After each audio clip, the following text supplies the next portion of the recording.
छत्तीसगढ़ संगवारी हो मैं यहाँ जात हूँ मोर सिस्टर के सगाई में, यानी मोर बुआ के लड़की के सगाई में।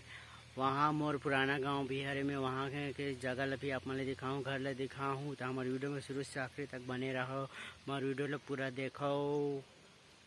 जय जोहार, जय छत्तीसगढ़ संगवारी हो। ये हरे हमार गाँव, यहाँ से जाते हमार घर, तब आप मन दिखाबो थोड़ा देर में हमारे घर के नज़ारा।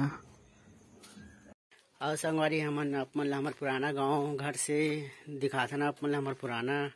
यार हमार पुराना गांव, यहाँ मोर शादी हो रही से वे देखो सब तरफ ले दिखाता हूँ घूम के मैं अपन ला।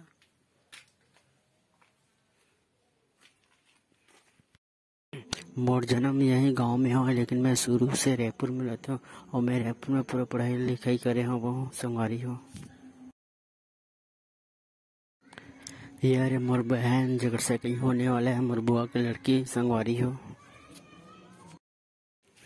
यहाँ सब सगाई के खाना पीना बनाए के तैयारी चलत है संगवारी। देखो पूड़ी बनात है, सब्जी उब्जी सब बनत है यहाँ।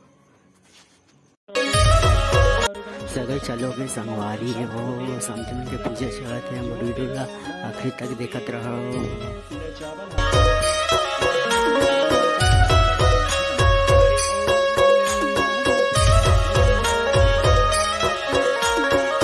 यहाँ समझी मन के एक दूसरा ले समझन भेंट कराते, पटका हुआ थे देखो संगवारी हो।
सगाई के बाद सब लोग खाना खिलावा था संगवारी में, जितने भी सगाई में आए सब लोग खाना खिलावा था।